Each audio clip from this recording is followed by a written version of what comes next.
साथियों, मैंने आपको बताया था कि डीए रूल में जब मेजर प्लांटी चार्जशीट की बात आती है तो क्या क्या देखते हैं। हमने कहा था कि कैसे कैसे जवाब देंगे, नहीं देंगे तो क्या होगा। अब जो मेजर प्लांटी चार्जशीट हम जब पढ़ेंगे तो उसमें 3-4 चीज का बहुत ज्यादा ख्याल रखेंगे कि डिस्प्ले अथॉरिटी जो है वह as per schedule of power है कि नहीं। इसको हमने अपने वीडियो में पिछले बताया था कि डिस्प्ले अथॉरिटी कौन हो सकता है, और जो सिग्नेचर होगा डिस्प्ले अथॉरिटी का वह खुद का होगा, ये नहीं कि फार करके या उनके लिए। और जो उसमें 4 अनेक्जर होंगे, अनुबंध जिसको बोलते हैं। अनुबंध 1 होगा जिसमें अनेक्जर 1 होगा, जिसमें स्टेटमेंट ऑफ एलिगेशन होगा। 2 में आपने मिसकंडक्ट का जो वायलेशन किया है उसका डिटेल होगा अनेक्जर 1 का। जैसे कि मान लीजिए कि आप गए और आपके ऊपर कुछ आरोप लगा कि आपने ये चीज कर दिया, तो उसमें रहेगा कि मिस्टर ए ऑन डेट इतना तारीख को यहां गए और उन्होंने एक ऐसा कृत्य किया जो कि रेलवे के लिए, रेलवे कर्मचारी के रूप में सुशोभित नहीं होता है। अनेक्जर 2 में डिटेल रहेगा कि मिस्टर ए इतना तारीख को इस काम के लिए यहां जा रहे थे, उनके ऑफिस द्वारा उनको छोड़ा गया था, उनकी ये ड्यूटी थी और वहां गए तो ऐसा ऐसा हुआ और ऐसा ऐसा करके इन्होंने पूरा आपका टाइम डिटेल, स्थान, प्लेस, टोटल डिटेल घटना का जिक्र रहेगा। और एक चीज ख्याल रखिएगा, रेलवे बोर्ड के मास्टर सर्कुलर 67 को आप पढ़िएगा, डीए रूल के ऊपर में है। और रेलवे बोर्ड क्या, कोर्ट ने कई जजमेंट में कहा है कि जब तक आप किसी स्पेसिफिक पैरा का उल्लंघन नहीं करेंगे, वायलेशन नहीं करेंगे, तब तक आपके ऊपर सर्विस कंडक्ट जो हमारा 1966 का है उसका उल्लंघन नहीं होगा।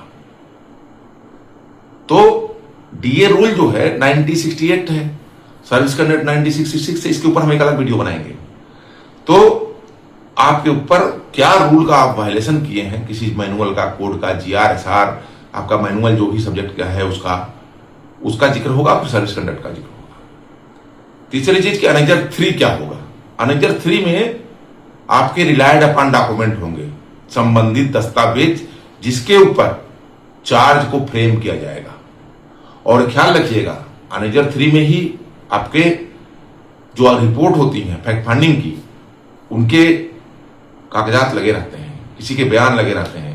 रेलवे बोर्ड ने एक लेटर में कहा है कि ऐसा देखा गया है कि उसमें पूरा डिटेल रिपोर्ट लगा देते हैं। रिपोर्ट लगाने के बाद क्या होता है कि उनके अथर को अनेक्जर 4 में उसका नाम नहीं देते हैं। जो बनाया है डॉक्यूमेंट का उसका नाम अनेक्जर 4 में नहीं देते हैं। क्या होता है, चार्जशीट इनकम्प्लीट हो जाती है। क्योंकि अनेक्जर 1 क्या होगा, स्टेटमेंट ऑफ एलिगेशन होगा। अनेक्जर 2 डिटेल होगा। अनेक्जर 3 क्या होगा, संबंधित डॉक्यूमेंट होगा, आरयूडी। अनेक्जर 4 क्या होगा, जिसमें विटनेस के नाम होंगे, सरकारी पक्ष के गवाह, अभियोजन पक्ष के गवाह। अब ये चारों का जो है कंप्लीट होना जरूरी है। अभी आपने देखा होगा कि एक धनबाद डिवीजन का एक मामला आया है जिसमें आरोप लगा है इन लोगों के ऊपर कि ये लोग, हमने हमारे साथी जो हम अपने केस डील करवाए थे, कि इनका कहा जाता है कि इन्होंने जो है आरआरबी के एग्जाम में खुद नहीं बैठे थे और फॉरेंसिक एक्सपर्ट का जो रिपोर्ट था, जो रिपोर्ट बनाए थे, उनका नाम अनेक्जर 4 में नहीं था। हमने आप जिसने ऑलरेडी लोग रेलवे सुप्रीम कोर्ट तक गए, कुछ नहीं हुआ।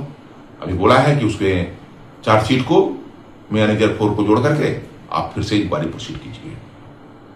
तो अनेक्जर 1, अनेक्जर 2, अनेक्जर 3, अनेक्जर 4 चारों का होना जरूरी है और सभी पेज पे सिग्नेचर होना चाहिए। और जो आरयूडी होगा वह रेलवे बोर्ड की रेलवे एक्ट पैरा 191 के अनुसार वह सर्टिफाइड कॉपी होगा। ऐसे नहीं कि कोई जिरास कॉपी लेते सर्टिफाइड कॉपी नहीं है, नहीं। तो ये अनेक्जर 1, अनेक्जर 2, अनेक्जर 3, अनेक्जर 4 का ये होना चारों जरूरी है। और यदि नहीं है तो आप सीधे लिखिएगा कि मैंने चार्जशीट को प्राप्त किया और पाया कि चार्जशीट इनकम्प्लीट है और इनकम्प्लीट चार्जशीट को चलाया नहीं जा सकता है। इसकी प्रक्रिया में आगे डिटेल आएंगे। तो ये चार्जशीट पहचानने का, जानने का तरीका है, ये मैंने मेजर प्लांटी को बताया है कि क्या क्या उसमें रहेगी। इसके लिए हम आपको और फिर आगे हम बताएंगे। इनकलाब जिंदाबाद, एलआरसी जिंदाबाद।